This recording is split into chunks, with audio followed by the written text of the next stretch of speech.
We started back in '99, and through EMI we released our first album, which was called In the Meantime, and we had 5 or 6 singles off that album.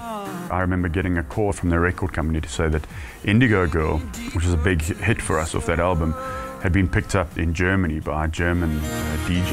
How long for you, my little indigo girl? The song spread all over Germany and subsequently moved further into Austria and Switzerland and all the European territories. And it was almost like a pack your bags, you got to get to Europe to start a promo trip, to do interviews, and it was just so sudden for us.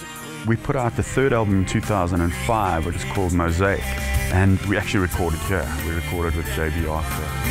I've always loved Craig's songs. They're straight ahead, they're easy to get into, and so for me it was an opportunity to help them to communicate those songs to the best of their abilities. We were lucky enough to crack 2 really big songs off that record. One of them was called Close My Eyes and the other one was called Letters. Supposing that I write it in a note tonight, supposing that you find it. And Letters for Watershed was almost sort of the quintessential Watershed sound. And that was fantastic. That was a platinum selling record, and the band just kept climbing. It went on to win a SAMA Award for Best Pop Album, and you can't ask for better than that, you know. And then 2010 came along, and we at that point we'd had 20 radio singles over 10 years, so we released a 20 hits in 10 years album, and that was really cool. Watershed's always touring and we're always traveling, and what we pick up from our fans and audiences is that we need something new from you guys. The first single that we're busy recording today is called Don't Give Up, and it's quite digital in a sense. It's got a lot of loops and a lot of electronic stuff going on. The first single is very classic Watershed pop rock, nice interesting sounds, strings and a rhythm section that just lays it down nice and hard and grooving with the big sounds. We have sort of ventured away from the older sound, but the nice thing about Craig's voice is that it will always bring the song right back to Watershed, which is a great thing. He's got that definitive voice. You prefer that? Yeah, purely just because I think with the extra bit, the extra part, Okay. I think my brain starts to fry.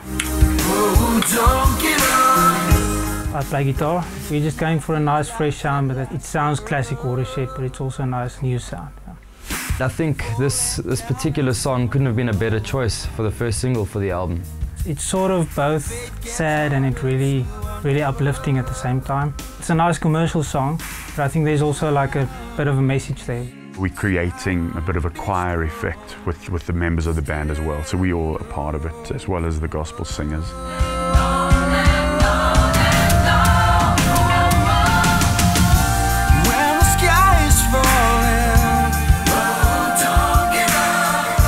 I think because we haven't had something new for a good couple of years, we're feeling super fresh, you know. This is almost like a new beginning for us. So we amped for a big album. We ready to get traveling, to get touring and finding new people. For us it's important to think cleverly about a single like this, how we want to position it, where we want to release it. Obviously radio being #1 still, you've got to get songs on radio. That's where most people are hearing them for the first time, and then they're going to go back and find it somewhere. We're putting some great songs together, so we are looking forward to a good one towards the end of this year.